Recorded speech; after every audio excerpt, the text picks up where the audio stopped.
finally, y'all, it's about time. It took some years, it took a while, but we're finally making a little bit of strides, shall we say, in Hollywood as African Americans. I mean, we've been progressing in Hollywood for some years now, so that's nothing new.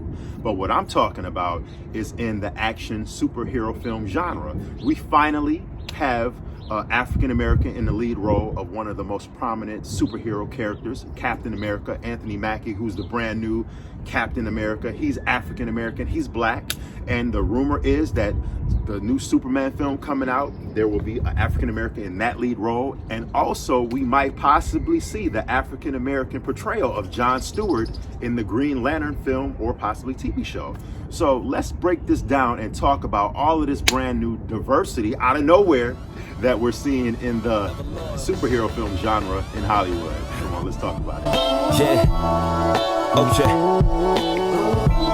We're getting more diversity, not only in Hollywood, but on the small screen and on, regular TV, NBC, CBS, ABC, Fox too. I am really excited about the diversity that's coming to the big screen in the form of superhero comic book films, the comic books and the TV shows, the cartoons, and the superheroes we all grew up loving as a kid. We're finally getting to see African American black representation on film, on the big screen.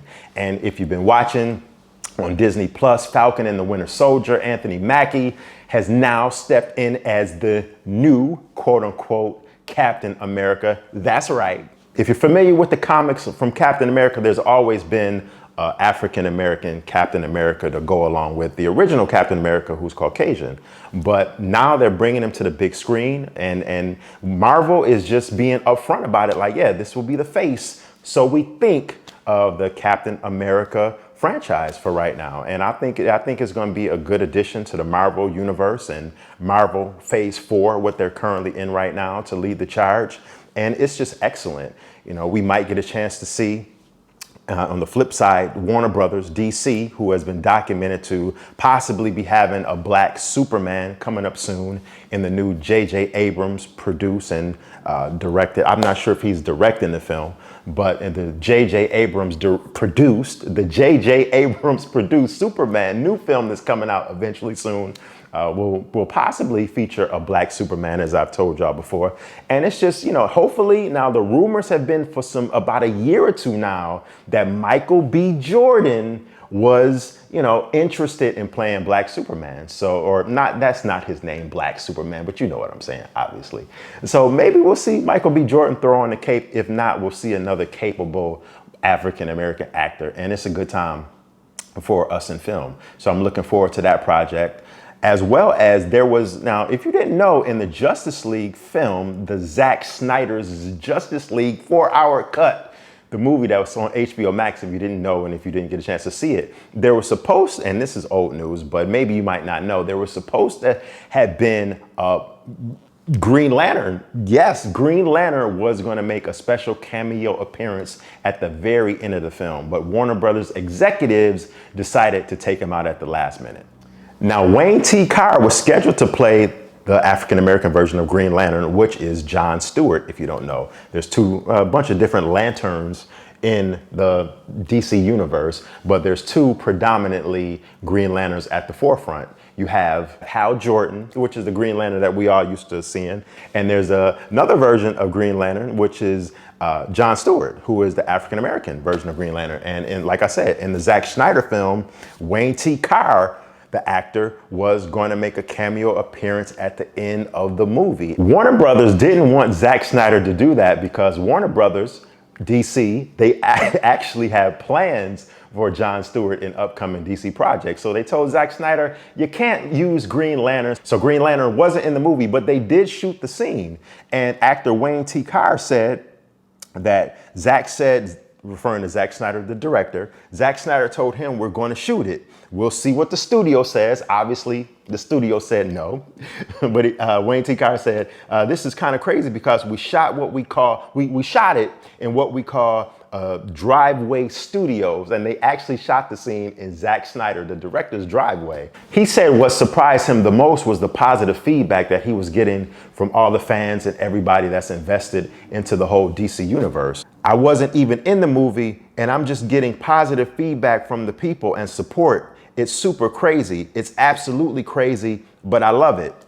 And that's great. And it's unfortunate at the same time. But since we all know Warner Brothers is going to eventually bring Jon Stewart and Green Lantern to the forefront. And it's only a matter of time. So we just got to be a little bit patient, because it's going to happen. Trust me, it's going to happen. Green Lantern will be popping up sooner than we think. So the opportunities are just limitless with Green Lantern, possibly African-American Superman. We have Anthony Mackie as the new Captain America currently. Malcolm Spellman, he's the head writer of Falcon and the Winter Soldier. It's just excellent that we're getting all of this representation, not only in front of the camera, but behind the camera in the writer's room, because who else would we want to tell our stories? Not only tell our stories about what it's like being Black in America or being Black in the world, but try being Black as a superhero. You talk about a burden that I wouldn't want. I mean, it's just, that's a